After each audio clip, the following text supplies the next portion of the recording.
প্রথমেই মা বোনদের উদ্দেশ্যে আজকে একটি মেসেজ দিচ্ছি, সেটা হলো রাসূল করিম সাল্লাল্লাহু আলাইহি ওয়াসাল্লাম বলেছে, তোমরা রমজানের শেষ 10 দিনের বেজর রাত্রিতে কদর তালাশ করবে। তো কদরের রাত্রি হলো 5টি, 5টির মধ্যে একটি চলে গেছে। যেদিন এতেকাবকারীরা মসজিদে এতেকাব করতে আসছে সেদিনই একটি চলে গেছে। আজ দ্বিতীয়টি। আজ কয় নম্বর? দ্বিতীয়। এই ফ্যানটা বন্ধ করে দেয়, এটা আওয়াজ হয়। আজ হলো দ্বিতীয় রাত্রি। তাই মা বোনদেরকে বলবো, আজকের রাত্রিটি ইবাদত করে কাটাবেন। কদরের রাত্রিতে নির্দিষ্ট কোনো নামাজ নেই, নফল নামাজ পড়ার জন্যে নির্দিষ্ট কোনো নিয়ম নীতি নেই, নির্দিষ্ট কোনো সূরা কেরাত নেই যে এই সূরা দিয়েই নামাজ পড়তে হবে। আপনি এশার নামাজ পড়ার পরে তারাবির নামাজ, বিতরের নামাজ অথবা বিতরের নামাজ সামনে রাখতে পারেন। যত পারেন আপনি নফল নামাজ পড়বেন আপনার সামর্থ্য অনুযায়ী, আপনার শক্তি অনুযায়ী, ধৈর্য অনুযায়ী। 2 রাকাত করে আপনি যত পারেন নফল নামাজ পড়বেন। 2 রাকাত পরেও আপনি মুনাজাত দিতে পারেন, 4 রাকাত পরেও মুনাজাত দিতে পারেন।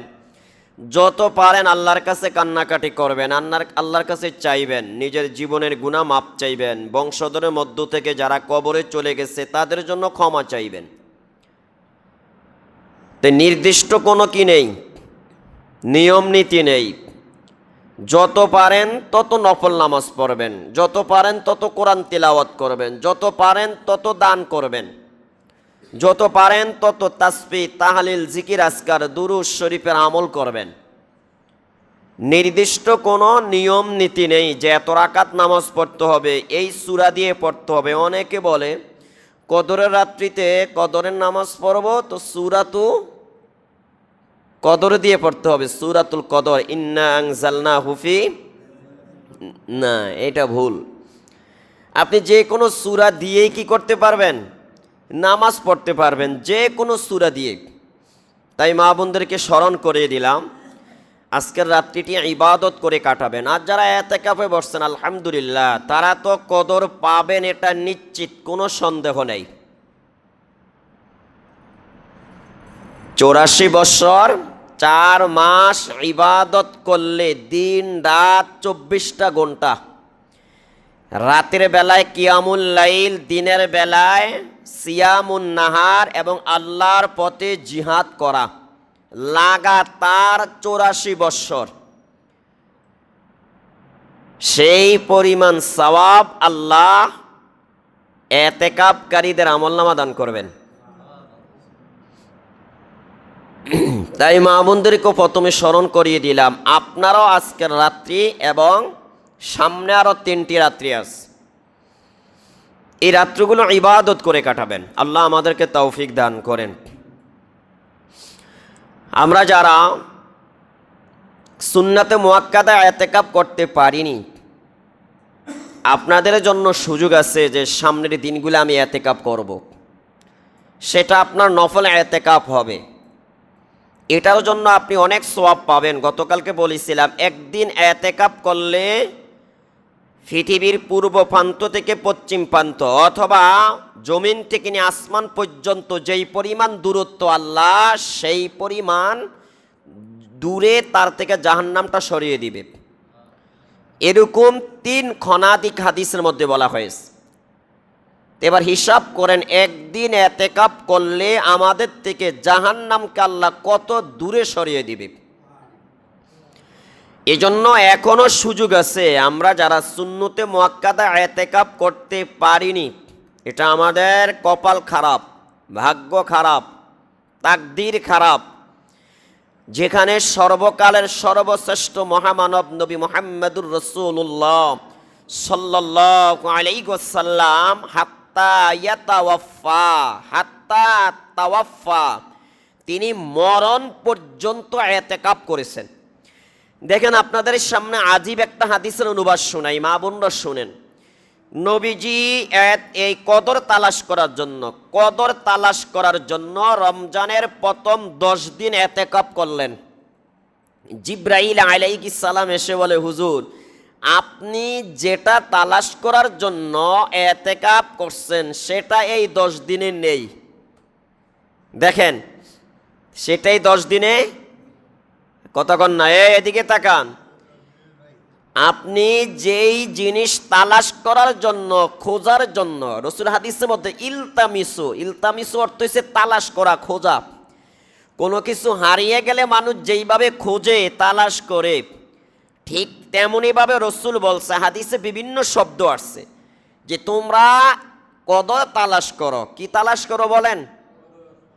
কিছু হারিয়ে গেলে মানুষ তালাশ করে না? এইভাবে বলছে কদর তালাশ করতে। আর বুখারীর হাদিসে তো আসছে নবীজি ইশতাদ্দা মিজারা, রমজানের শেষ দশকে রাসূল তার কোমরের মধ্যে কি করতেন? ইজার শক্ত করে বাঁধতেন। আচ্ছা, মানুষ যখন কষ্টকর কাজ করে, কঠিন কাজ করে, তখন মাঞ্জা শক্ত করে বাঁধে নাকি? কি কথা কয় না কা? যারা গাছের কাজ করে দেখবেন, যখন নিচের থেকে গাছ টেনে উঠায় তখন আগে মাঞ্জাটা বাঁধে। কিও কথা সত্য না মিথ্যা? এই কাজটা কি সহজ না কঠিন?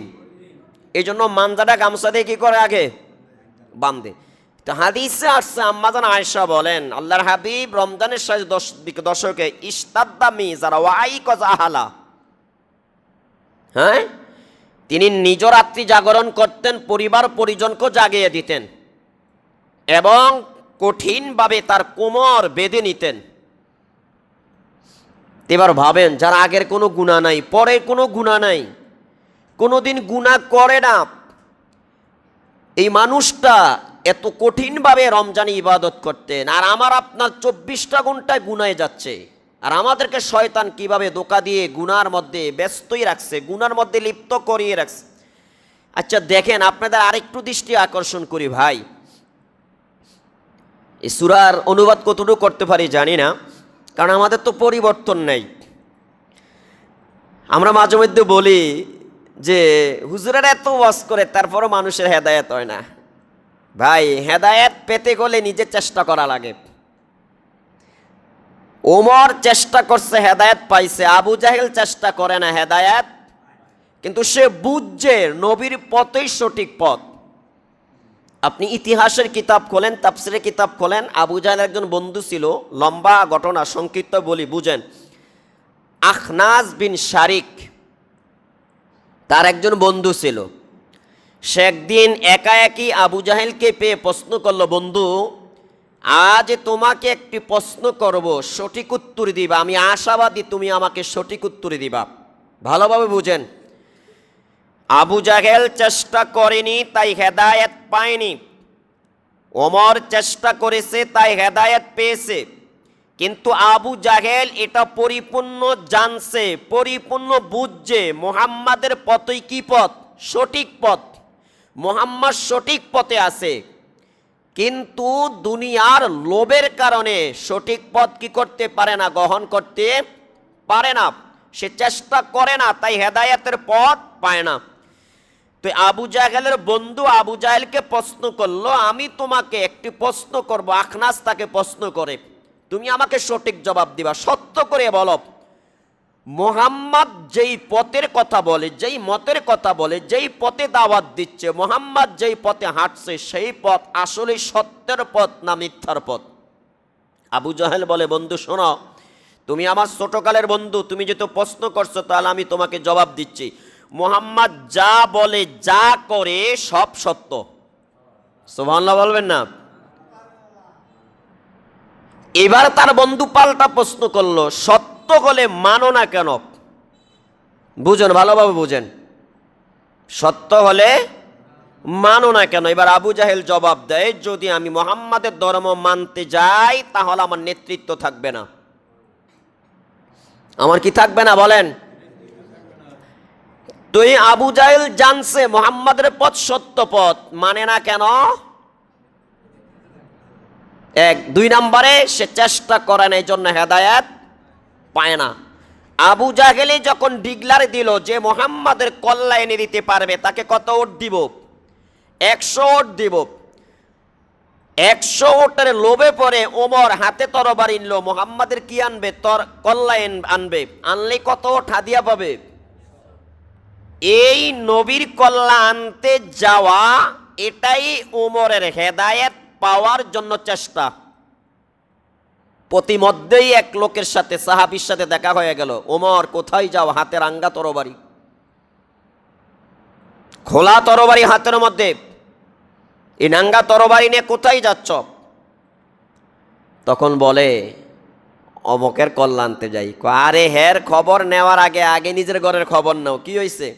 তোমার বোন আর ভগ্নিপতি তো ইসলাম গ্রহণ করে ফেলস। আরে এটা কি বলে? মাথা তো গরম হয়ে গেছে। বোনের ঘরে গেল, যে দেখে হ্যাঁ বোন আর বোনের জামাই একজন সাহাবীর মাধ্যমে কি করতেছে? কোরআন তিলাওয়াত শিখতেছে। সুবহানাল্লাহ, সূরাতুত তাহার তিলাওয়াত শিখতেছে। দরজা আওয়াজ দিল, দরজা খোলো। ডরে দরজা খোলে না। যেই কারি কোরআন শিখাইতেছে সেই কারি ডরে ভয়ে যে চোখের নিচে লুকাইছে। বোনে দরজা খুলে দিচ্ছে, সাথে সাথে ঢুকেই বোনকে ভগ্নিপতিকে ক্ষত বিক্ষত করে ফেলস, রক্তাক্ত করে ফেলস। যুবক মানুষ, শরীরে রক্ত গরম। কিন্তু তিনি যে প্রথমে দাঁড়িয়ে কিছুক্ষণ শুনছে, ওইটার প্রভাব তার ভিতরে পড়ে গেছে। কারণ কোরআন তো এমন এক গ্রন্থ যে শুনে তার জীবনে পরিবর্তন হয়ে যায়।